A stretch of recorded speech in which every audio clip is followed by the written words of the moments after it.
There's a lot of confusion about electric vehicle charging these days, with various plug configurations, charging speed, as well as the frustration of finding an available charging station and hoping it works when you get there.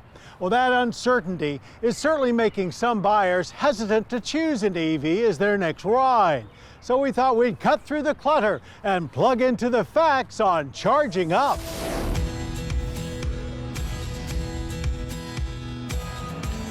The standard receptacle on all EVs not named Tesla is called a J1772 port.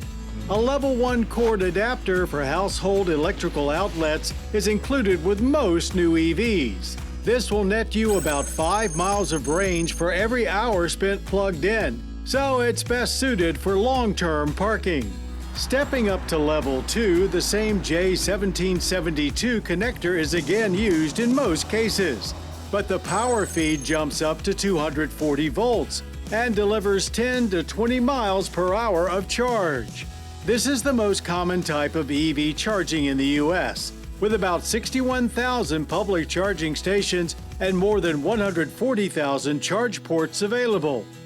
The next level up is DC fast charging, which, as the name suggests, operates on direct current and at much higher voltages, so it can replenish upwards of 200 miles of range in under an hour.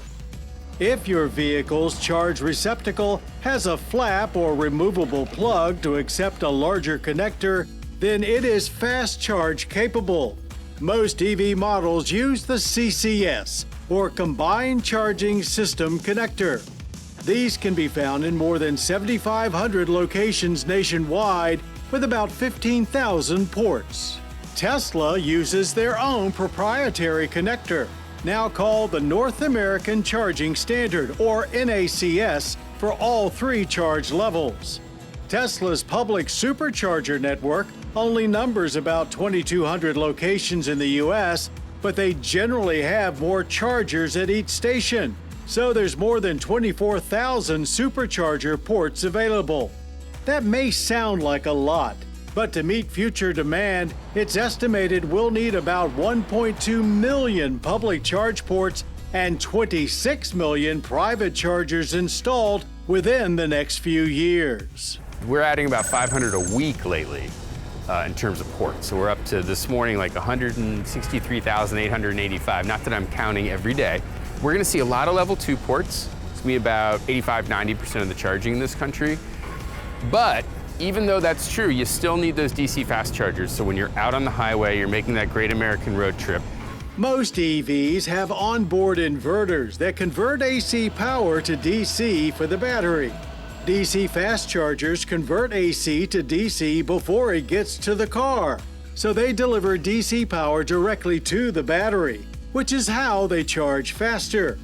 Tesla makes adapters available for its customers to use other types of plugs, but until recently, the opposite hasn't been true. Making big news in recent months, though, is the move by many major car makers to partner with Tesla for access to the supercharger network. They'll do this with plug adapters beginning this year, but will likely build new EVs with native NACS ports as early as 2025.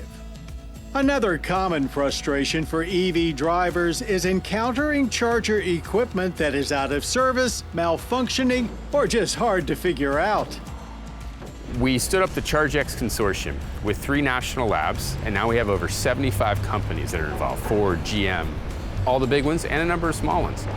And we're figuring out not only how do we make them more reliable, but more usable. Because sometimes somebody will go up to a charger and they just can't figure out how to use it. We need to make it simpler and easier, make the interface easier. So while some teething pains remain with America's EV charging infrastructure, the user experience is rapidly improving, with the end game to soon make charging up an EV as natural as driving one.